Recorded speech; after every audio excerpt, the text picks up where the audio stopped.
नमस्कार दोस्तों, स्वागत है आप सभी का स्टडी आईक्यू में। आज हम लोग चर्चा करने वाले हैं कोविड-19 के बारे में। क्वाइट श्योर कि आप थोड़ा सा डिसअपॉइंट जरूर हो गए होंगे, क्योंकि ये बिल्कुल अंडरस्टैंडेबल है कि बहुत सारे हमारे व्यूअर्स कोविड-19 की चर्चा देखकर थोड़ा सा बोर जरूर हो गए होंगे, राइट।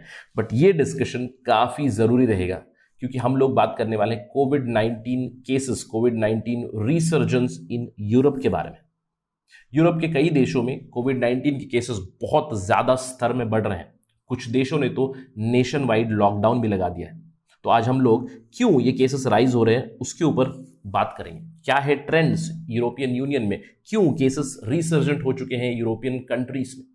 ये चर्चा जरूरी क्यों रहेगी, क्योंकि हम सबके दिमाग में भी एक सवाल जरूर है। बहुत से लोगों ने मुझसे पूछा, इंस्टाग्राम पे भी मैसेज किया था, सर क्या थर्ड वेव आने वाला है इंडिया में, क्या फिर से लॉकडाउन होगा इंडिया में। अब हम लोग उस सवाल का जवाब लेने की कोशिश करेंगे इस पर्टिकुलर डिस्कशन से, क्योंकि यूरोपियन यूनियन की जो डेवलपमेंट है वहां पे भी वैक्सीनेशन शुरू हो चुकी है, बहुत स्तर पे वैक्सीनेशन हो भी चुकी है, लेकिन उसके बावजूद अगर केसेस राइज हो रहे हैं, क्यों हो रहे हैं? क्योंकि यहाँ पे एक लर्निंग लेसन है इंडिया के लिए, और हम लोग तैयार रह सकते हैं। अगर तीसरी लहर आएगी तो we should be ready for that based on these trends and these numbers itself. That is why this discussion is very important. To get that information stay with me on Study IQ. मैं हूं आपका दोस्त राहुल साईगांवकर। आप मुझे इस ID पे follow कर सकते हैं @राहुल साई 222।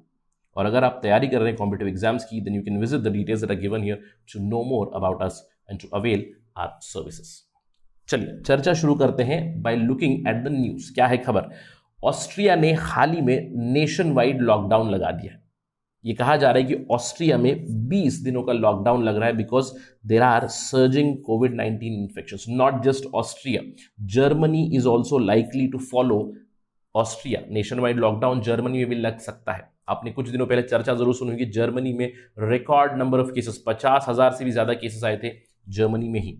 ना सिर्फ ऑस्ट्रिया, ना सिर्फ जर्मनी, दूसरे कई सारे कंट्रीज है यूरोपियन यूनियन की, वहां पे कोविड-19 की केसेस कंटिन्यूअसली बढ़ रहे हैं। कंट्रीज लाइक नेदरलैंड और स्लोवाकिया ने ऑलरेडी बहुत सारे नॉन वैक्सीनेटेड पीपल को बार कर रखा है। ऑलरेडी उनकी नोटिफिकेशन आ चुकी है कि अगर आपको स्टोर्स में आना है, अगर आपको शॉपिंग मॉल्स में आना है, तो आपको वैक्सीनेटेड होना पड़ेगा। You have to show your vaccination certificate. Slovakia ने तो ये कह दिया है कि अगर आप वैक्सीनेटेड नहीं है तो पब्लिक गैदरिंग्स आप अटेंड नहीं कर सकते।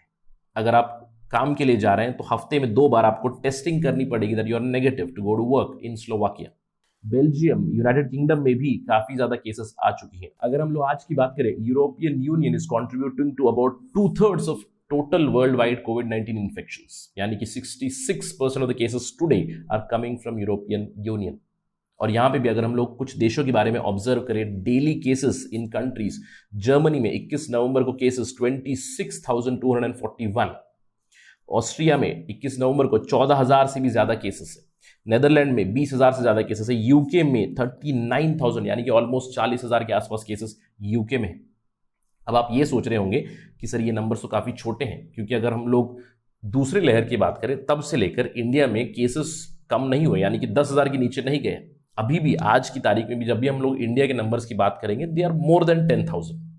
बट स्टिल इंडिया में लोग एकदम धड़ल्ले से घूम रहे हैं। मैं कहूंगा बहुत सी जगहों पे मैंने देखा है कि people are not following COVID protocols, right. आपने दिवाली में भी जरूर देखा होगा कि पीपल आर नॉट फॉलोइंग कोविड-19 protocols. At least at my place mask बहुत जरूरी बन जाता है। I would say not because of कोविड-19 but because of pollution and dust. So India में 10,000 cases is not a very big deal. But अगर हम लोग बात करें इन कंट्रीज की, यहां पे अगर इतने केसेस आ रहे हैं, it's a huge deal for those people. क्यों? क्योंकि अगर हम क्यूमुलेटिव पॉपुलेशन की बात करें, पूरे यूरोपियन यूनियन की पॉपुलेशन होगी 45 करोड़ के आसपास। इंडिया की पॉपुलेशन है 135 करोड़, अप्रोक्सीमेट नंबर बता रहा हूं मैं।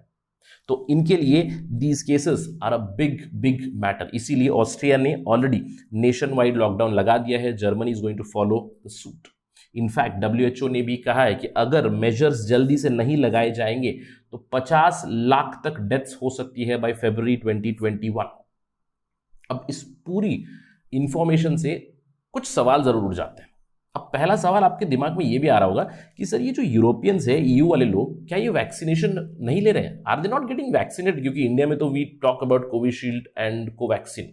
और दूसरा सवाल है, will there be another wave, third wave in India? Will there be a lockdown? अगर हम लोग EU की बात करें, जैसे जर्मनी की, we are already looking at a 4th wave here. तो हमारे यहाँ पे भी सवाल जरूर उठता है कि will there be a third wave. तो चलिए पहले सवाल का जवाब लेते हैं। Let's go directly to the ECDC, European Centre for Disease Control की वेबसाइट, और वहां पे देखते हैं what is the situation of vaccination in European Union. देखिए ये है website European Centre for Disease Prevention and Control, right, ECDC। यहां पे अगर आप जाओगे तो आपको पता चलेगा कि number of people with at least 1 dose in European union around 31 crore, complete vaccinated people है अराउंड 29 करोड़। 45 करोड़ में इतनी पॉपुलेशन इज ह्यूज अमाउंट। अगर आप कंट्री वाइज डेटा देखना चाहें तो इस वेबसाइट पे जाइए, आप सिंपली मूव कीजिएगा कर्सर, जैसे कि this will show you Germany data. Germany Uptake at least 1 dose 70%, full vaccination 67%। France में आपको फिर से डेटा दिखेगा 76% 1 dose, 69% full dosage, full vaccination, यानी कि यहां पे वैक्सीनेशन हो रही है। तो अगर हम लोग पहले सवाल की बात करें, are Europeans getting vaccinated? Absolutely yes. फिर भी केसेस रिसर्जेंट क्यों हो चुके हैं? सबसे पहली जो इंफॉर्मेशन है वो आपको ध्यान रखनी है, अगर वैक्सीनेटेड है तब भी चांस है कोविड-19 होने का। इस पूरे इंफॉर्मेशन से हमें एक समझ मिलती है, क्योंकि इंडिया के लिए बहुत जरूरी है ये, वैक्सीनेटेड हो तब भी आपको कोविड-19 हो सकता है। वैक्सीनेशन आपको कोविड की सीवियरिटी से बचा सकता है, बिल्कुल। And this we can learn again from the European Union's experience. अब रहा दूसरा सवाल, will there be another wave in India? Will there be a lockdown in India? It's too soon to tell, although experts ने यह बताया था कि India में अक्टूबर नवंबर इस साल में थर्ड वेव आएगा, लेकिन अभी तक तो the numbers have been rather constant. But looking at the experience, अगर हम लोग पिछले बार की हमारी पहली लहर और दूसरी लहर की सीख देखें, तो दूसरी लहर आने से पहले इसी साल फरवरी में ऑलरेडी हम लोगों ने घोषणा कर दी थी कि वी हैव डिफीटेड कोविड-19। उसके बाद एक भीषण दूसरी लहर आई। We should not be complacent. सबसे पहली चीज आपको ध्यान रखनी है, will there be another wave और not, whatever it is, but please maintain social distancing, wear mask, use sanitizer, and please try to avoid big public gatherings. Try to be as safe as possible. अगर आप safe रहोगे तो ये wave आएगा ही नहीं India में। लेकिन इस सवाल का जवाब अगर हम लोग लेना चाहते हैं तो कुछ चीजें जानते हैं यूरोपियन यूनियन से, और उसको हम लोग अप्लाई करेंगे इंडिया पे, और देखते हैं कि क्या इंडिया में एक और लहर आ सकती है या नहीं। क्यों यूरोपियन यूनियन में केसेस बढ़ रहे हैं? इसके 4 मेजर रीजंस हैं। अब पहला रीजन ये है winter resurgence.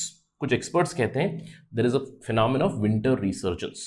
Now what is this meaning of winter resurgence? क्या ठंड में कोविड-19 के केसेस ज्यादा आते हैं? You can not correlate it directly like this.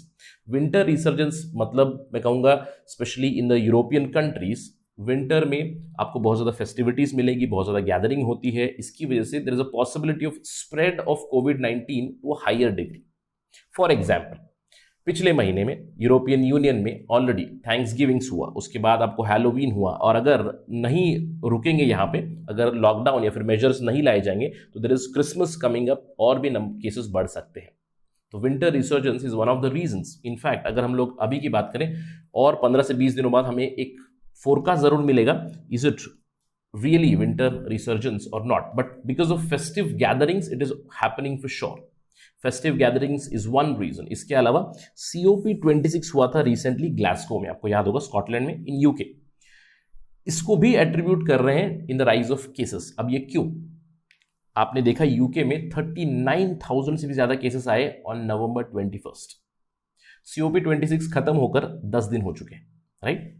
इसीलिए they are correlating to COP26, although concrete data आना जरूरी है अभी तक, लेकिन why COP26 is being suggested as one of the reasons. बहुत बड़ी गैदरिंग हुई इस COP26 ग्लासगो में, 30,000 से भी ज्यादा लोगों ने भाग लिया इसमें officially. NGOs, the governmental organisation, intergovernmental organisation, many people got involve. लेकिन जो पार्टिसिपेंट्स थे, इसके अलावा प्रदर्शनकारी भी बहुत थे। ये कहा जाता है कि 50,000 से 1 लाख तक प्रदर्शनकारी थे फॉर COP26 इन ग्लासगो। और प्रदर्शनकारी आए, then they have spread out in Europe, and now the cases are rising. That is one of the possible reasons. इसके अलावा तीसरी बड़ी रीजन है एंटी वैक्सीन सेंटिमेंट। अब आप सोच रहे होंगे, सर आप हमेशा बताते हो vaccine hesitancy, anti vaccine sentiment तो इंडिया में है, क्या ये यूरोपियन यूनियन में भी है? बिल्कुल है। जो एडवांस कंट्रीज है, डेवलप कंट्रीज है, मैं कहूंगा हाइपर लिबरल कंट्रीज है, वहां पे रीजन अलग है। इंडिया में it is mainly because of misinformation, lack of trust. But in these developed countries there is a whole other reason. It's because of woke culture. अब woke culture क्यों? जैसे आप इस टिपिकल इमेज में देख सकते हो, ना मुझे मास्क पहनना है, ना मुझे वैक्सीन लेनी है, ना मुझे कोविड रेस्ट्रिक्शंस पसंद है। ये लोग सवाल उठाते हैं सरकार पे कि how can you order us to do something, we will not do it. तो ऑलरेडी एक एंटी वैक्सीन सेंटिमेंट था और अभी यूरोपियन यूनियन एक विशियस साइकिल में फंस चुका है। क्यों? क्योंकि जैसे कि मैंने आपको ऑलरेडी बताया कि वैक्सीनेशन तो काफी अच्छे स्तर पे चल रही है यूरोपियन यूनियन में, लेकिन उस वैक्सीनेशन के बावजूद केसेस जब राइज हो रहे हैं तो जो एंटी वैक्सीन प्रोटेस्टर्स हैं वो अभी और स्ट्रांगली कह रहे हैं कि मुझे वैक्सीन नहीं लेना है। वो कहते हैं कि vaccine and all these things they are a sham. In fact अभी लोग इतना फ्रस्ट्रेटेड है, ऑस्ट्रिया में ऑलरेडी नेशन वाइड लॉकडाउन जब अनाउंस हो उसके बाद प्रोटेस्ट शुरू हुए against the lockdown itself. So you do understand this anti vaccine sentiment, it has turn into vicious cycle, और इसकी वजह से और भी ज्यादा केसेस आने की संभावना है इन European union.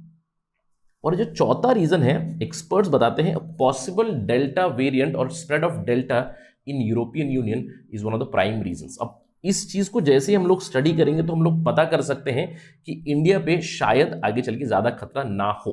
Again it's just a conjecture. क्यों? क्योंकि एक्सपर्ट्स कहते हैं इंडिया में अगर हम लोग बात करें डेल्टा वेरिएंट बहुत हद तक ऑलरेडी स्प्रेड हो चुका था। एक्सपर्ट्स कहते हैं by June 2021 itself about 60% of Indian population was already exposed to COVID-19 and in the second wave, दूसरी लहर में मेजॉरिटी केसेस आपको डेल्टा वेरिएंट के ही थे। अब इसीलिए इंडिया में हम लोग धीरे धीरे कम केसेस देख रहे हैं, और कुछ एक्सपर्ट्स तो हैं वो they do argue that in India herd immunity is kicking in already because of spread of COVID-19 and because of vaccination. Both herd immunity कहीं ना कहीं हम लोग देख सकते हैं इंडिया में। Again speculations. लेकिन यूरोपियन यूनियन में केसेस राइज क्यों हो रहे हैं? It is because of possible delta variant. क्यों? क्योंकि हम लोग ऑलरेडी डेल्टा वेरिएंट को 6 महीने पहले ही एक्सपोज हो चुके हैं। यूरोपियन यूनियन में वैक्सीनेशन होने के बाद अभी they are getting expose to delta variant and possibly because of that there is a huge rise in COVID-19 cases in European Union. So these are the possible reasons why the cases are rising in European Union. अब इस discussion के बाद अगर हम लोग इस सवाल का जवाब देने की कोशिश करेंगे, will there be another wave of lockdown in India? Nobody knows will it happen और not, but learning from experience possibly will wait for a couple of months. उसके बाद हम लोग इस सवाल का जवाब देने के लिए तैयार हो जाएंगे, होगा या नहीं। बट अभी फिलहाल तो ऐसा लग रहा है इंडिया में we have got COVID-19 in control, but complacency की कोई जगह नहीं है। मैंने फिर से यही रिपीट करना है कि आप अगर सतर्क रहोगे तो ये वेव आएगा ही नहीं। So please maintain social distancing, use your mask, use your sanitizers, and try to avoid public gathering as much as possible, because if you are safe, then there would be no third wave in India. With that note, let me end my discussion. Thank you for watching this video. Jai Hind.